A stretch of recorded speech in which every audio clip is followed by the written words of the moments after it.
Hello, my dear students. I hope you all are fine. Today, in this session, we are going to extend our knowledge on the concept of gravitation. Last time तक हमने acceleration due to gravity, right? उसकी variation with height and with depth discuss कर ली थी. आज हम discuss करेंगे इस बात के बारे में जो कि अपने आप में बहुत स्ट्रेंज और इंटरेस्टिंग है कि हमने देखा कि एक बॉडी दूसरी बॉडी के ऊपर एंड दूसरी बॉडी उस एक बॉडी के ऊपर म्यूचुअल ग्रेविटेशनल फोर्सेस लगाती हैं, वो भी एक दूसरे को बिना टच किए. तो ये अपने आप में बड़ी एक स्ट्रेंज बात है क्योंकि अक्सर हमारी डेली लाइफ में जब हमें किसी चीज को मूव करवाना होता है, किसी चीज को एक जगह से उठा के दूसरी जगह पे रखना होता है, तो हमें उसको टच करना पड़ता है. और यहां पे दो बॉडीज एक दूसरे के ऊपर फोर्स लगा रही हैं बिना एक दूसरे को टच किए. इस बात को कैसे समझा जा सकता है? इस बात को समझा जा सकता है through the concept of fields. Field क्या होते हैं? फील्ड दरअसल किसी बॉडी के अराउंड ऐसी स्पेस होती है थ्री डायमेंशनल सभी दिशाओं में, जिसमें उस बॉडी का असर महसूस किया जा सकता है. जैसे एक जगह पे सपोज वाईफाई राउटर लगा हुआ है, तो अगर आप अपने मोबाइल फोन का वाईफाई ऑन करेंगे तो आपका मोबाइल आपको दिखाएगा कि आसपास कोई ना कोई वाईफाई सोर्स है, राइट? आप जितना दूर जाना शुरू करोगे आपका मोबाइल फोन दिखाएगा कि वाईफाई की स्ट्रेंथ वीक हो रही है, और एक लिमिटेड डिस्टेंस, एक पर्टिकुलर डिस्टेंस के बाहर चले जाओगे तो शायद कोई वहां पे आपको रेंज ना मिले उस चीज की, राइट?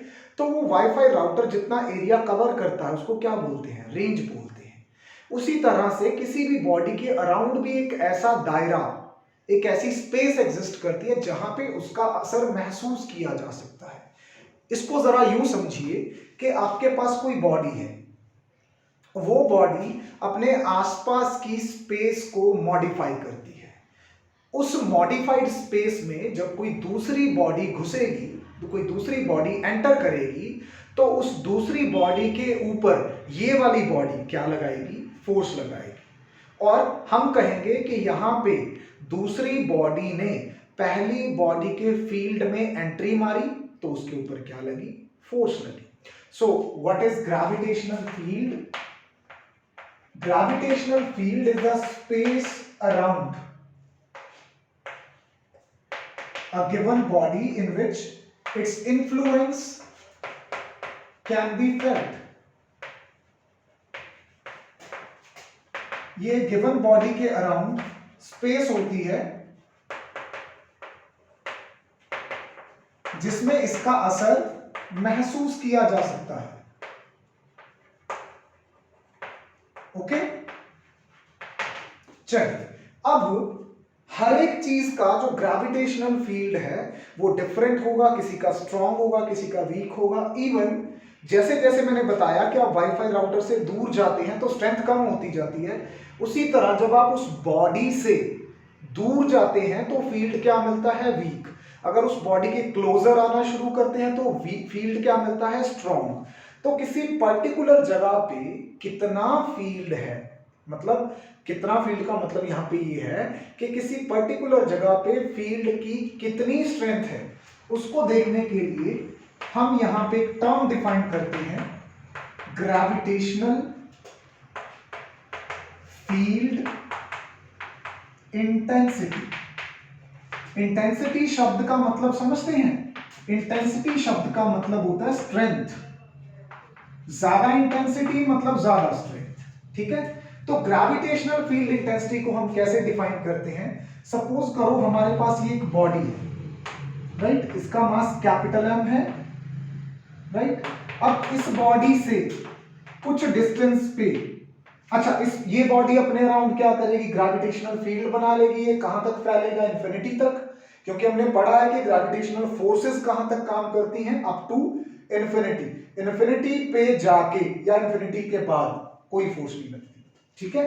तो इस बॉडी के अराउंड इसके फील्ड में कोई एक दूसरी बॉडी रखी है स्मॉल मास m की.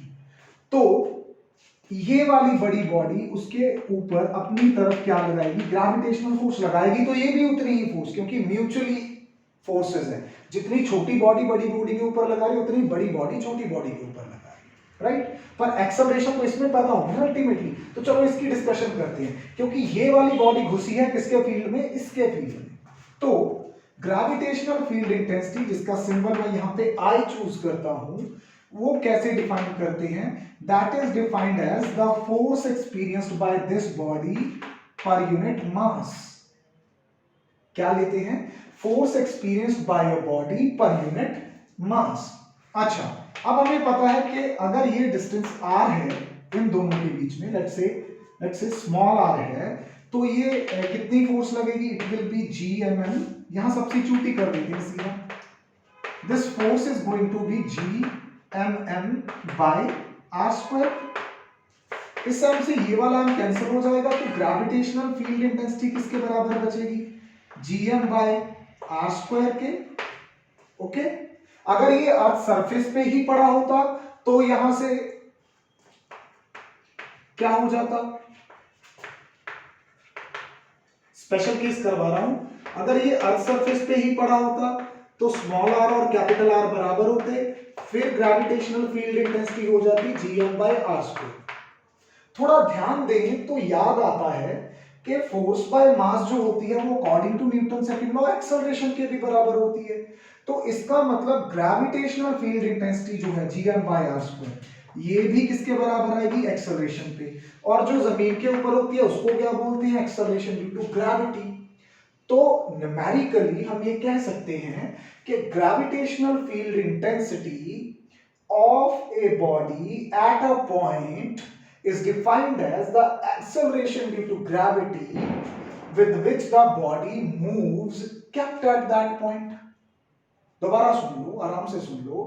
ग्रेविटेशनल फील्ड इंटेंसिटी किसी बॉडी की किसी पर्टिकुलर पॉइंट पे, लेट्स से दिस पॉइंट, कौन सा, लेट्स से O डैश, इस बॉडी की gravitational field intensity at point O dash किसके बराबर होगी, ये बराबर होगी एक्सेलरेशन के, किसकी एक्सेलरेशन के, उसी पॉइंट पे रखी एक बॉडी की एक्सेलरेशन पे।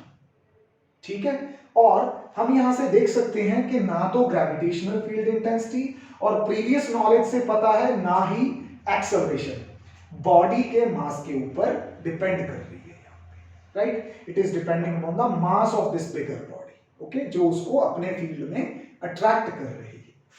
अच्छा, यहां से आप ग्रेविटेशनल फील्ड इंटेंसिटी की यूनिट्स बनाना चाहें तो उसमें भी कुछ मुश्किल नहीं है।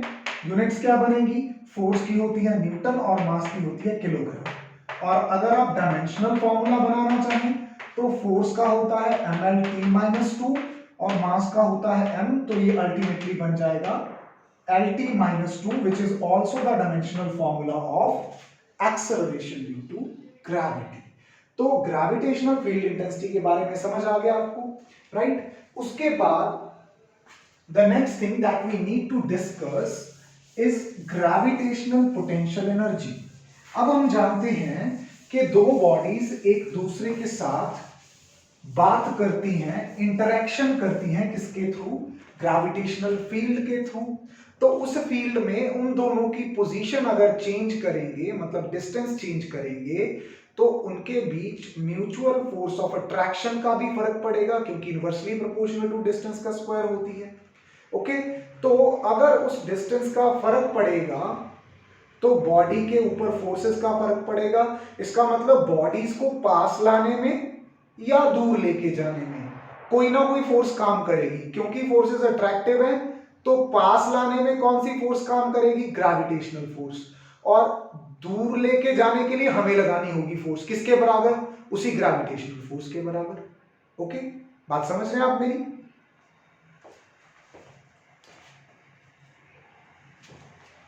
तो चलिए शुरू करते हैं टॉपिक ग्रेविटेशनल पोटेंशियल एनर्जी का।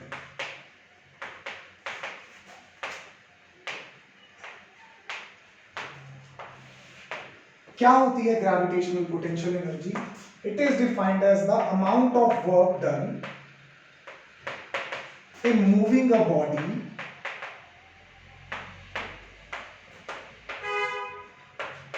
from one point to another point in the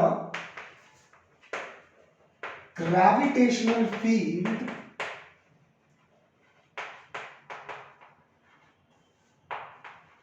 of another body, किसी दूसरी बॉडी के ग्रेविटेशनल फील्ड में एक बॉडी को एक जगह से उठा के दूसरी जगह में रखने को जितना वर्क लगता है उस वर्क को ग्रेविटेशनल पोटेंशियल एनर्जी कहा जाता है। अब यूजुअली ये वन पॉइंट कौन सा चूज करते हैं हम? इन्फिनिटी। इसका कारण है बेटा, क्या कारण है? जो ग्रेविटेशनल फोर्सेस हैं वो इन्फिनिटी पे जाके जीरो हो जाती हैं। इसका मतलब वहां पे ये वाली बॉडी जो बिगर बॉडी है या पहली बॉडी है वो उस बॉडी पे जिसको उठा के इन्फिनिटी पे रख दिया गया उसके ऊपर कोई काम नहीं करेगी, क्योंकि फोर्स ही नहीं लगा रही है, बिना फोर्स के तो काम हो नहीं सकता। तो वो लेवल कौन सा लेवल होगा? वो जीरो एनर्जी लेवल होगा। क्या होगा? Zero energy level. तो आपसे कोई पूछ ले कि ग्रेविटेशनल पोटेंशियल एनर्जी का जीरो लेवल कहां पे है? इन्फिनिटी पे। कहां पे है? इन्फिनिटी। और ये अनदर पॉइंट तो हमें पता ही है, कोई भी ले लेंगे। तो अब मैं यहाँ पे एक डायग्राम डेवलप करता हूं। जैसे सपोज कीजिए कि मेरे पास ये डायग्राम है, राइट? ये इसका सेंटर है O, राइट? इस बॉडी का रेडियस कितना है? R, इसका मास है कैपिटल M। दिस में भी अर्थ, दिस में भी एनी बॉडी, कोई भी बॉडी है, ठीक है? अब इस बॉडी को हमें ये वाला लेवल, ये लेवल कौन सा है? इन्फिनिटी लेवल है। मतलब O पॉइंट से इस लेवल का कितना गैप है? इनफाइनाइट गैप है। यहां से उठा के हमें इसको लाना है A पॉइंट पे। कहां लाना है? A पॉइंट पे। और A पॉइंट जो है वो क्योंकि सारे distance centre to centre measure होते हैं, तो वो डिस्टेंस कितना है? Let's say that is R। कितना? स्मॉल r, ठीक है? चलिए, अब रास्ता बड़ा लंबा है, अभी सफर बहुत ज्यादा है। इन्फिनिटी से उठा के पे लेके आना है तो इतना सफर नहीं होगा हमसे। हम क्या करेंगे? इस पूरी जर्नी के, जो कि यहां से यहां तक लाने की जर्नी है, इस पूरी जर्नी के किसी भी एक छोटे से भाग के लिए काम करेंगे। लेट्स से वो हिस्सा कौन सा है? PQ। यानी कि मैं बॉडी को P से Q तक लाने के लिए कितना काम करूंगा वो देख लेता हूं। लेट्स से ये डिस्टेंस कितना है? dx। क्योंकि P से Q तक लाना है तो P पॉइंट का डिस्टेंस बॉडी के सेंटर से कितना है? लेट्स से x। इसकी भी जरूरत पड़ेगी, क्योंकि अगर P से Q लाना है तो कौन सी फोर्स ये काम करने वाली है? ये काम करने वाली है ग्रेविटेशनल फोर्स। और कितने डिस्टेंस तक मूव करवाने के लिए? dx।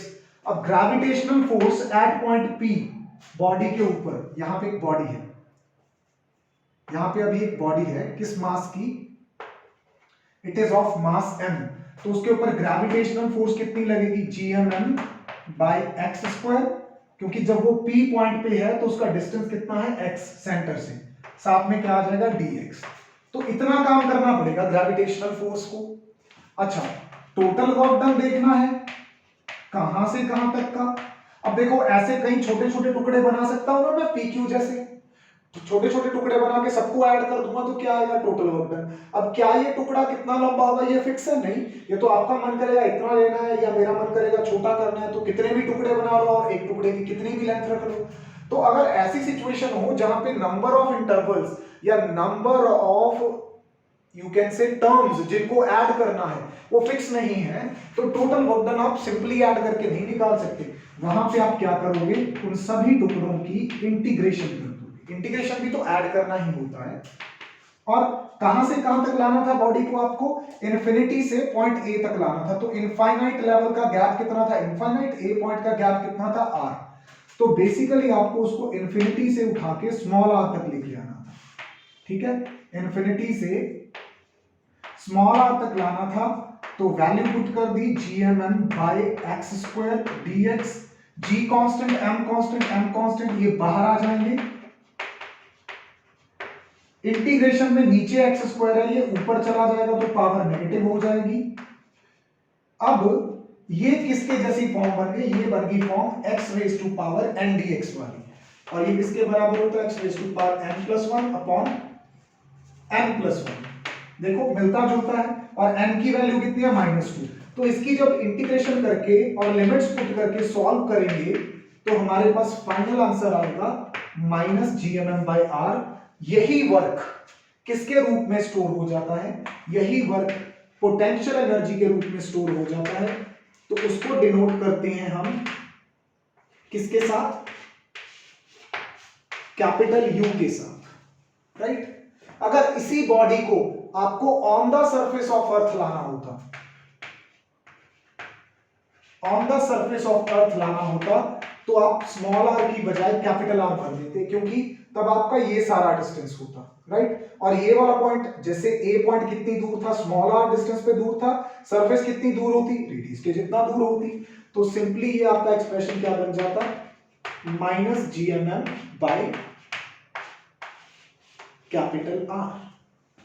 Okay, I hope you have understood it.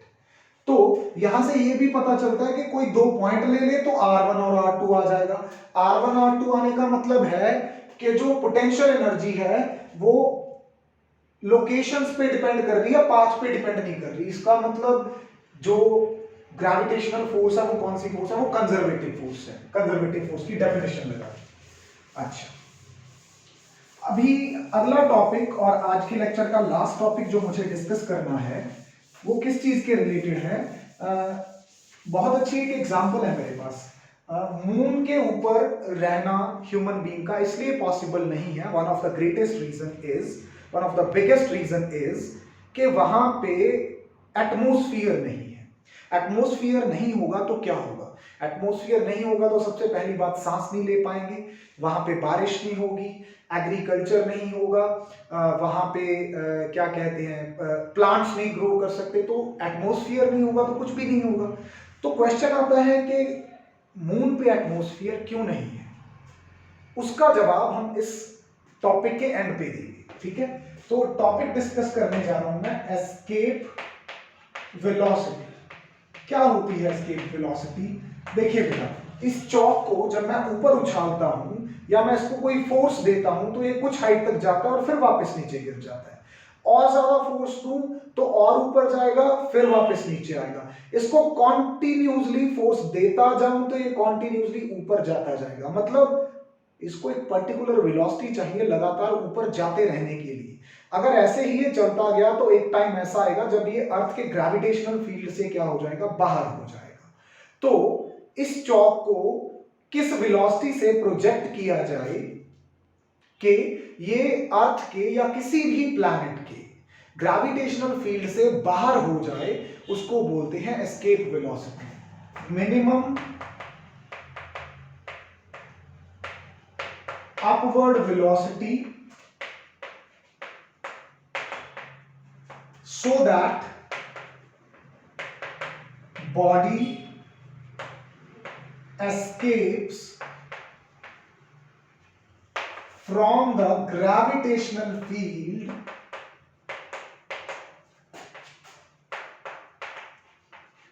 is called escape velocity।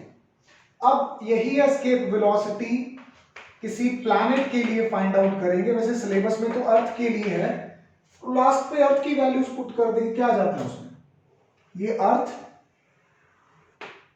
ये इसका सेंटर, ये अर्थ का रेडियस, m अर्थ का मास। यहां से इस बॉडी को ग्रेविटेशनल फील्ड से बाहर करना है। किसी भी प्लैनेट का ग्रेविटेशनल फील्ड या किसी भी इवन इस चौक का ग्रेविटेशनल फील्ड भी कहां तक है, इंफिनिटी तक है। तो इसका मतलब इस बॉडी को इस प्लेटफॉर्म से इस प्लेटफॉर्म तक भेजना है, ठीक है। अब इस प्लेटफॉर्म की हाइट क्या है, r, उस प्लेटफॉर्म की हाइट क्या है, सेंटर से इंफिनिटी, ठीक है। तो इसका मतलब इस बॉडी को यहां से उठा के इंफिनिटी तक भेजना है, तो उसके ऊपर क्या करना पड़ेगा, वर्क करना पड़ेगा, ठीक है। वो वर्क अगर हम कैलकुलेट करें तो ये जर्नी बहुत लंबी है, यहां से यहां तक की। कोई छोटा सा इंटरवल लेंगे, उसके लिए फाइंड आउट करेंगे। तो अगेन जैसी हमने अभी इंटरेक्शन की थी, अभी हमने बातचीत की थी, जिसके अंदर हमने एक इंटीग्रल सॉल्व किया था gmn by x square dx का, where x is the distance of that point। अब p यहां ले लो, q यहां ले लो, p का डिस्टेंस कितना ले लो, यहां से सेंटर से x ले लो, ठीक है, और p से q तक भेजना है, तो ये डिस्टेंस कितना है dx, ठीक है। तो ये इंटीग्रेशन आप कर दो, तो टोटल वर्क करना आप कहां से कहां निकालना चाहते हो, r से उठा के इन्फिनिटी तक भेजना चाहते हो। पहले इन्फिनिटी से उठा के स्मॉल r तक लेके आए थे। इसको अगर मैं यहाँ पे सॉल्व करूंगा ना, तो ये आ जाएगा मेरे पास gmn बाय कैपिटल R। आप करके देख सकते हैं, सिंपल इंटीग्रेशन है जैसे अभी की थी मैंने। अभी यही वर्क जब मैं इसके ऊपर काम करता हूं तो मैं इसको क्या देता हूं, काइनेटिक एनर्जी देता हूं। क्या देता हूं, काइनेटिक एनर्जी। तो यही जो वर्क है इसका, ये इसकी काइनेटिक एनर्जी में बदल जाएगा, हाफ mv स्क्वायर। v के सब्सक्रिप्ट में मैं एक स्पेशल सिंबल यूज करता हूं, e which stands for escape, ठीक है। तो यहां से स्मॉल m कैंसिल हो जाएंगे, और अगर एक्सप्रेशन बनाने की कोशिश करें तो ve बनेगा हमारे पास 2gm बाय r। यही एक्सप्रेशन बेसिकली किसका एक्सप्रेशन है, एस्केप वेलोसिटी का एक्सप्रेशन है। अच्छा, हमें यह भी पता है कि on the surface of any planet जो एक्सेलरेशन ड्यू टू ग्रेविटी होती है वो gm बाय r स्क्वायर होती है। तो r स्क्वायर है ना, इसको r इंटू r लिख के एक r इसके साथ ले आऊं, तो आई कम टू नो कि gm बाय कैपिटल R जो है वो g इंटू r की प्रोडक्ट के बराबर हो सकता है। तो उसको अगर मैं यहां पे सब्स्टिट्यूट कर दूं तो एस्केप वेलोसिटी का एक और एक्सप्रेशन मेरे पास बन जाएगा, दैट इज 2gr। ये in terms of mass of planet and radius of planet है, ये in terms of acceleration due to gravity and radius of planet है। दोनों एक्सप्रेशन ही एक जैसी बात करते हैं, डिपेंड करता है कि आपको गिवन क्या है। अच्छा, अगर इसको किसी भी उस पे लगा सकते हैं प्लैनेट पे, अगर अर्थ की बात करें तो अर्थ के लिए आप कोई सा भी पैरामीटर ले सकते हैं, इसके साथ जिसके साथ मर्जी काम कर लो। g 9.8 मीटर पर सेकंड स्क्वायर है, रेडियस 6.4 इंटू 10⁻⁶ मीटर है। दोनों वैल्यूज यहां पे सब्स्टिट्यूट करें तो आंसर आता है 11,200 मीटर पर सेकंड।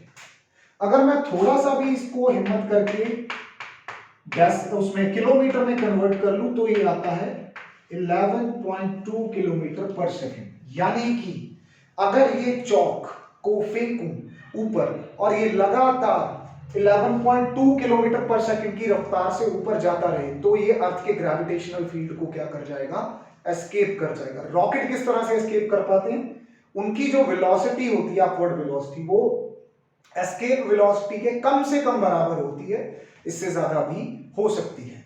अब आ गई बात एटमॉस्फेयर की। देखो, एटमॉस्फेयर किसका बना हुआ है, गैसेस का। गैसेस के जो मॉलिक्यूल्स होते हैं वो कॉन्टिन्यूसली रैंडम मोशन में होते हैं, तो उनके पास एक रैंडम वेलोसिटी होती है। अगर गैसेस की रैंडम वेलोसिटी इस एस्केप वेलोसिटी से किसी भी प्लैनेट की, ये तो अर्थ की बताई है, मून की बहुत कम है, लेट मी टेल यू।